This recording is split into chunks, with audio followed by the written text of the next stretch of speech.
Various epidemics took their toll on Ojibwe life during the early years of encounter, including smallpox and other virulent diseases.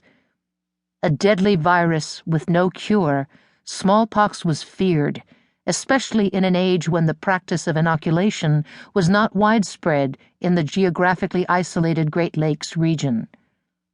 Ojibwe people found that smallpox spread easily when groups of people gathered together, and families hastily dispersed to avoid it once it appeared, their only defense against a terrifying and fatal disease. One Lake Superior Ojibwe elder recalled her family's tragic encounter with smallpox during the 19th century. Madeline Cloud, or Nigana Binasikwe, was raised by her grandfather, Mike Bayesha, who was a fur trader, and her grandmother, Ogigu. When she was a small child, her parents died in a smallpox epidemic that struck too swiftly to allow her family to escape intact. Cloud related her story in the 1930s to Marie Denemy, an Ojibwe writer for the WPA, who sketched out the following account. The first recollection of Nigana Binasikwe was that of seeing her grandmother, Ogigu, and her grandfather, Mike Bayesha, crying.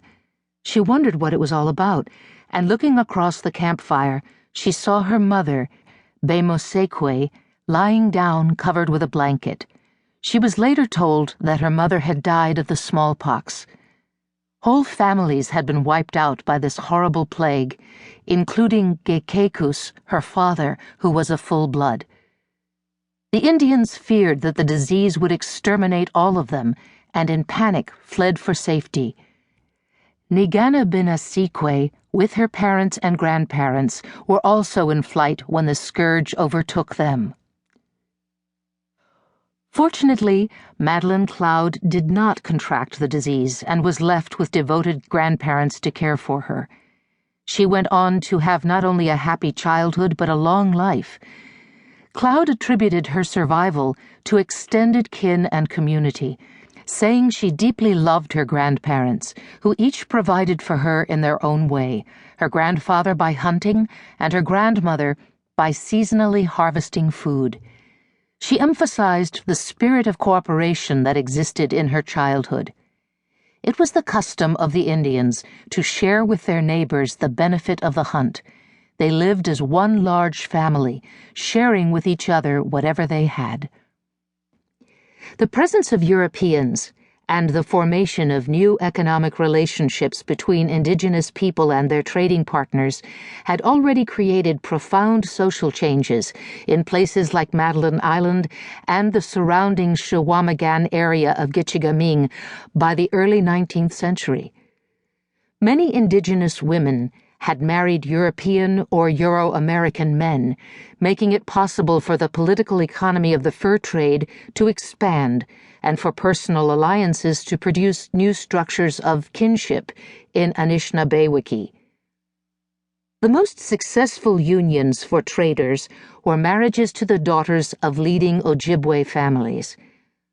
Along with the partnerships represented by the Cadot family, other marriages with prominent Ojibwe women further cemented mutually reciprocal relations.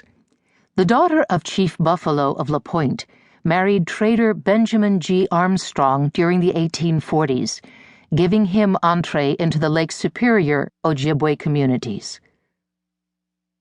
One early Sault Ste. Marie trader, John Johnston, came to Madeline Island in 1791 and tried to forge a marriage with Ojageshkodewekwe, or Green Prairie Woman, the daughter of Wabojig, or White Fisher, a hereditary leader of the Caribou Dudaim at Shawamagan.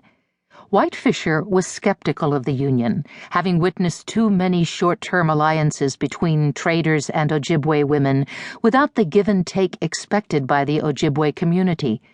Johnston eventually did prove his steadiness to White Fisher and married Green Prairie Woman in 1792.